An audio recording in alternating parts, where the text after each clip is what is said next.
In this video, I show you how to fix Gmail not working problem.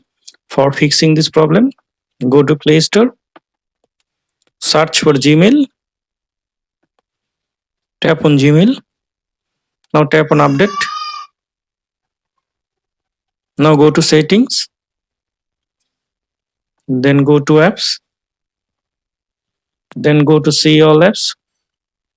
Now search for Gmail, tap on Gmail, tap on Force Stop, tap on OK, tap on Storage and Cache, clear cache, then clear storage, then delete.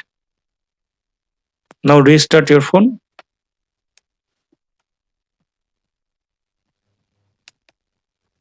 After restart your phone, now open Gmail app.